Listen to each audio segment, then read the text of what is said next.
Hello বন্ধুরা, সবাই কেমন আছো? আমি তো খুব ভালো আছি। আশা করি তোমরাও সবাই খুব ভালো আছো। তো আমার একটা নতুন ভিডিওতে সবাইকে জানাই স্বাগত। তো আজকে দিনটা খুবই খুশির বাঙালিদের কাছে বিশেষ করে। তাই সবাইকে জানাই শুভ নববর্ষ। সবাই আজকের দিনটা আনন্দ করো, ভালোভাবে কাটাও আর নিজের কাছের মানুষগুলোকেও সুস্থ রেখো, ভালো রেখো। তো ভিডিওটা কন্টিনিউ দেখতে থাকো। থেকে উঠে পড়েছি। আজকে নববর্ষর দিন, পয়লা বৈশাখ। ভালোভাবে একটু সেজেগুজে তো শুভ নববর্ষ বলবোই, ওই জন্য এখন কিছু বললাম না। শরীরটা একদমই ভালো নেই, ওই জন্য এভাবেই বসে আছি। আর বড়মশাই বাজারে গেছে, গেটের সামনে বসে আছি। ও কী কী নিয়ে আসে দেখি। আজকে আমার শরীরটা একদমই ভালো নেই, কিন্তু কিছু করার নেই। তো ও বাজারে গেছে, কী কী নিয়ে আসে না নিয়ে আসে দেখি, তারপর ব্লগটা কন্টিনিউ দেখতে থাকো। যাই হোক, যাই হবে আজকে নববর্ষের দিনে তাই দেখাবো। বড়মশাই বলছিল তো আজকে একটু চিকেন মাটন আনি। আমি বললাম একদমই না, কাল পর্যন্তই আমাদের মাংস খাওয়া হয়েছে, আর ভালো লাগছে না। আমি বললাম একটা কিছু মাছ নিয়ে এসো, চিংড়ি মাছ নিয়ে এসো, রান্না হবে। তো কী নিয়ে আসে না নিয়ে আসে দেখি। আর তো আজকে রবিবারের দিন, আজকে মানে মানে কি ডবল হয়ে গেছে পয়লা বৈশাখের দিনটা। যাই হোক, ব্লগটা দেখতে থাক কন্টিনিউ। বসে আছি বন্ধুরা, এখনও আসেনি। মাথাটা পুরো গরম হয়ে যাচ্ছে। এখন কটা বাজে বুঝেছ? 11টা, 11:30 বাজে, এখনও আসেনি। পুরো 1 ঘন্টা ধরে এই বসে আছি। কখন আসবে কে জানে বাবা।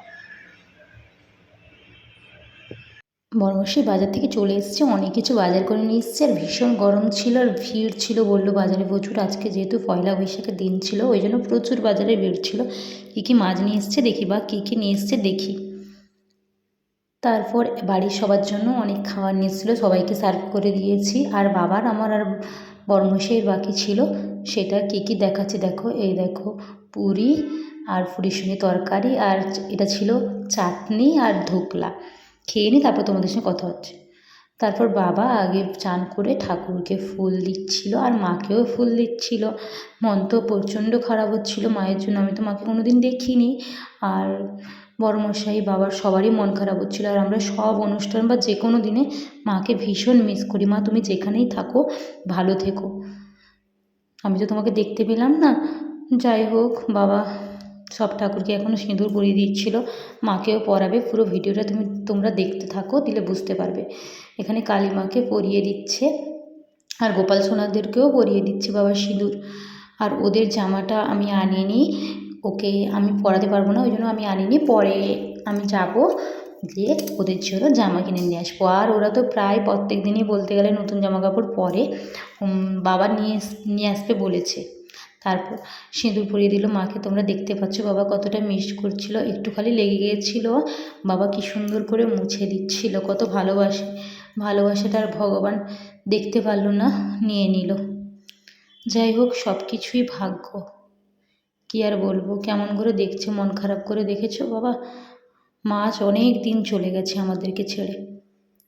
তারপর রান্নার কাছে চলে এলাম। চিংড়ি মাছ, অনেকগুলোই চিংড়ি মাছ রান্না হয়েছিল, কিন্তু এই কটা চিংড়ি মাছই তোমাদেরকে দেখাচ্ছি। রান্নাটা করে নিই, তারপর তোমাদের সঙ্গে কথা হচ্ছে। তারপর দেখো, চিংড়ি মাছ তো করা শেষ। পাতুরি করার জন্য পাতুরিটাকে রেডি করে নিয়েছি একদম। তারপর কিভাবে করি না করি পরে একদিন তোমাদের সঙ্গে শেয়ার করব। পাতুরি করা শেষ, এবার সবাইকে খেতে দিয়ে দিই, থালাটা সার্ভ করি। তার আগে দেখিয়ে দিই চিংড়ি মাছটা। চিংড়ি মাছের মালাইকারিটা কত সুন্দর হয়েছিল। তারপর দেখো, এই দেখো প্লেটে এক এক করে সব কিছু সাজিয়ে নিচ্ছি। স্যালাড ছিল আর মাছ ভাজা, এটা ছিল সব রকমের, এটা সবজি দিয়ে মাছের যে তেল হয় ওইটা দিয়ে একটা তরকারি। একবার যে খাবে বারবার খেতে চাইবে। রেসিপিগুলো যদি তোমরা দেখতে চাও তাহলে আমাকে কমেন্ট করে বলো, আমি একদিন এরকম রান্না করে তোমাদেরকে রান্নার পুরো ভিডিওটা দেখাবো। আর সঙ্গে ছিল তো চিংড়ি মাছ। এই দেখো চিংড়ি মাছ, চিংড়ি মাছ কে কী খেতে ভালোবাসো কমেন্টে বলো। আর সঙ্গে ছিল ভেটকি মাছের পাতুরি, সেটা তোমাদেরকে একটু পরে ভালো করে দেখাচ্ছি যে কতটা সুন্দর হয়েছিল ভেটকি মাছের পাতুরিটা। আর এরকম সাজিয়ে গুছিয়ে কারোকে খেতে দিলেই তো জাস্ট ওয়াও লাগে।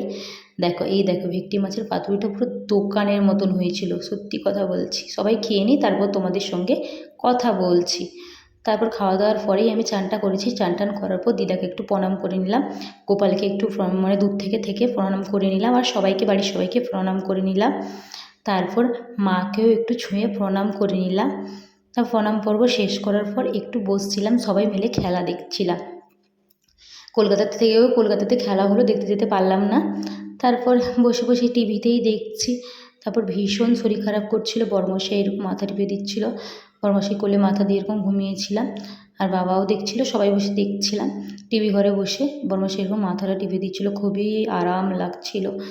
তারপর যাই হোক, আজকের ভিডিওটা যদি তোমাদের ভালো লাগে সবাই একটু লাইক কমেন্ট সাবস্ক্রাইব করে দিও। Tata, bye bye.